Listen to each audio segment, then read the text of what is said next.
हाँ, प्रशांत किशोर यहाँ पर आए हुए थे मगर भाषण नहीं दे पाए। और मतलब हम लोगों को भी काफ़ी अफसोस हुआ, क्योंकि यहाँ पे जितनी जनता उमड़ पड़ी थी और जहाँ भी सुनती है कि प्रशांत जी आ रहे हैं, उनको सुनने और समझने के लिए लोग उमड़ पड़ते हैं। लेकिन यहाँ पे आज मायूसी हाथ लगी, क्योंकि प्रशांत जी की तबीयत अचानक ख़राब हो गई।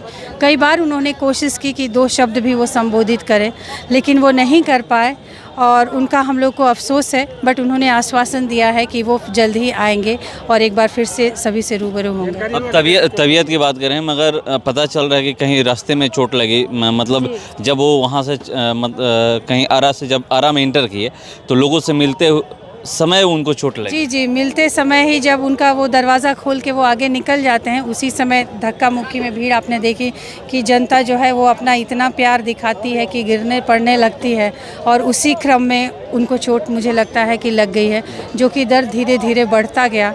काफ़ी प्रयासों के बाद भी वो बोल नहीं पाए, तो अभी उनको हॉस्पिटल ले जाया गया है। आप लोग भी मंच पे थे, क्या मतलब स्थिति ठीक है ना?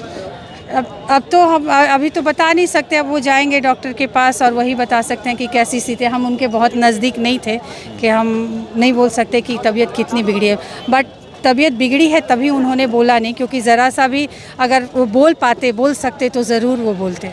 पहली बार ऐसा हुआ है कि किसी सभा में पहुंचे हुए हैं, सभा को संबोधित किए बिना प्रशांत किशोर चले गए हैं। दुर्भाग्य है, हम लोगों का अफसोस है उसी बात का कि वो आए और बात नहीं कर पाए। अगली बार देखें वो कब आते हैं और हम लोगों से रूबरू होते हैं। इससे जल्द टाइम रखा जाएगा इलेक्शन से पहले। अब उनकी तबीयत ठीक हो तो वो ज़रूर बोले हैं, उन्होंने कहा है कि हम आएंगे, ज़रूर मिलेंगे आप लोगों से। उनको सुनने के लिए काफ़ी जनसैलाब उमड़ा हुआ था, क्या कहेंगे? यही बात है कि दिन प्रतिदिन प्रशांत जी की लोकप्रियता बढ़ते जा रही है और जनसुराज की, उनको सुनने और समझने के लिए लोग आए दिन आप देख रहे होंगे कि कहाँ से शुरू किए थे और आज जहाँ भी वो जाते हैं किस तरह से जन सैलाब उमड़ पड़ता है। ये कहीं ना कहीं हमें ये दर्शाता है कि वो जनसुराज के प्रति और प्रशांत जी के प्रति लोग आकर्षित हो रहे हैं, उनके बातों को समझ रहे हैं और कहीं ना कहीं वो कनेक्ट कर पा रहे हैं कि ये जो बातें कर रहे हैं ये हमारी बातें कर रहे हैं, ये हमारे परिवार हमारे बच्चों की बात कर रहे हैं, जो कि उन्हें ज़्यादा लगाव हो रहा है, उनके दिल को छू जा रहा है, जिस वजह से लोग उनसे और ज़्यादा कनेक्ट हो रहे हैं। लेकिन लोग जो है मायूस होकर घर वापस जा रहे हैं, क्या कहेंगे? क्या कुछ नहीं कह सकते ना, अब इसमें क्या कहेंगे। अब उनकी तबीयत भी ठीक नहीं है तो मायूसी तो हम सबको मायूसी हुई है, क्योंकि हम सब उनको सुनने के लिए आए थे।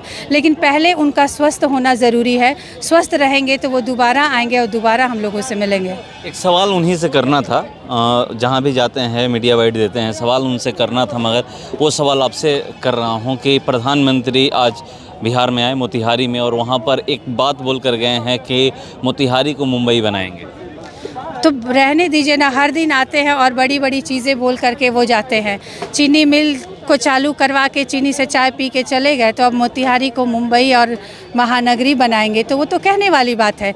वो तो जाति की बात करते हैं। मैं उनको सुन रही थी कि इससे पहले एक बार कहीं आए हुए थे तो हर जातिगत सबको संबोधन कर रहे थे। मुसहर जाति के भाइयों को नमस्कार, यादव जाति के भाइयों को नमस्कार। तो इस तरह से कोई संबोधित करता है क्या? आप उस वीडियो को निकाल के देखिएगा। मैं जब ये सुनी मुझे बहुत बुरा लगा। क्या वो दूसरे राज्यों में जाकर वहाँ के लोगों से इस तरह से बात करते हैं? तो वो यहाँ जाति का खेल खेलने के लिए आए हैं, लोगों को दिखा रहे हैं कि जाति में बांट दें, और लोगों को ये बात समझ में नहीं आ रहा है। लोग अब ये सारी चीज़ें समझ चुके हैं। बिहार के लोग जाति में नहीं बटेंगे, बिल्कुल नहीं बटेंगे। लोगों को विकास चाहिए, लोगों को अपने परिवार में रोजगार चाहिए, लोगों के बच्चों के लिए पढ़ाई चाहिए। वो जान चुके हैं कि इतने दिनों से हमें गुमराह किया जा रहा था अपनी राजनीतिक रोटियां सेकने के लिए, और अब वो जागृत हो चुके हैं, क्योंकि जनसुराज और जनसुराज का पूरा परिवार प्रशांत जी के साथ लगा हुआ है, लोगों को समझाने के लिए कि अब हमको अपने जाति अगड़े पिछड़े और धर्म से निकलना है और हमें अपने बारे में और अपने विकास के बारे में सोचना है।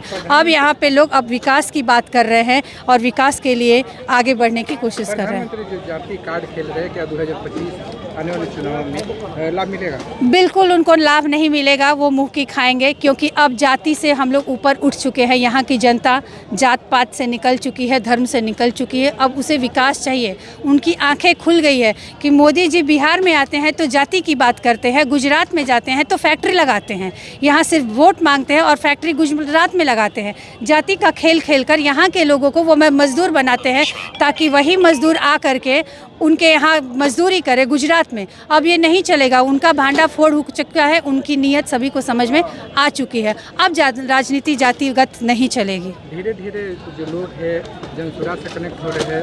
देखा गया कि पूर्व IPS जयप्रकाश सिंह भी जुड़े और भोजपुरी के जो है अभिनेता है रितेश पांडे वो भी जुड़े हुए हैं। जी, बीजेपी छोड़ कर आए हैं। बिल्कुल। तो कहीं ना कहीं ये चीज़ें हमें दर्शा रही है कि जो भी बिहार के बारे में सोचता है, जो सच्चे मन से सोचता है कि हम बिहारी हैं, हमारी छवि क्या हो गई है, तो वो कहीं ना कहीं वो कनेक्ट हो रहा है और उसे समझ में आ रहा है कि हमें भी अपनी भागीदारी देना है, हमें अपना कर्तव्य निभाना है।